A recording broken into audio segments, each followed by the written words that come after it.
NCP সরকার মিলে আসলে একটা গুবলেট হয়েছে, মানে ওই যে না এনসিপি সরকার আবার মানে না ইউনূস সরকার, এরকম একটা অবস্থার মধ্যে দাঁড়াইছে বলে একটা জগা খিচুড়ি অবস্থা, সেই জগা খিচুড়ি অবস্থার মধ্যে পড়ছে আসলে এনসিপি।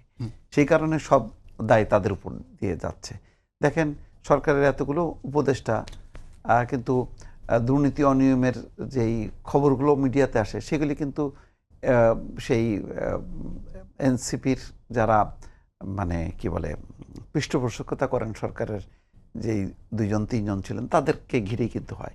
খুব বেশি ওয়াহিদুদ্দিন মাহমুদের দপ্তর নিয়ে আলোচনা হয় না, বা সালাউদ্দিন আহমেদের দপ্তর নিয়ে আলোচনা হয় না। আলোচনা হয় হচ্ছে আসিফের দপ্তর নিয়ে বা মাহফুজ আলমের দপ্তর নিয়ে, সেগুলো নিয়ে হয়। তার মানে 2 বা 3 জন আছে, তার মধ্যেই আলোচনাটা। মাহফুজ আলম যে দপ্তর নিয়ে তো খুব বেশি আলোচনা হয়নি না, দেখলাম ফিসফাস হয়েছে মাঝখানে, ফেসবুকে হয়েছে, মানে তার ভাই নাকি মানে বিদেশে কোন একটা প্রোগ্রাম বিক্রি টিক্রি নিয়ে এটা হয়েছে, আলোচনায় আসছে।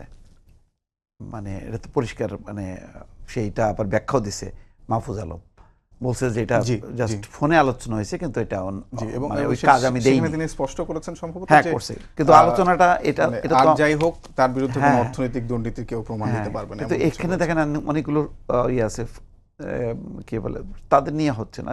রেজওয়ানা নিয়ে সামান্য আলোচনা আছে, কিন্তু এইগুলি কেন, এগুলি ফোকাস পয়েন্ট হলো কেন যে এই যে তারা কেন উপদেষ্টা, এইটাই হচ্ছে একটা সবার মধ্যে আলোচনায়।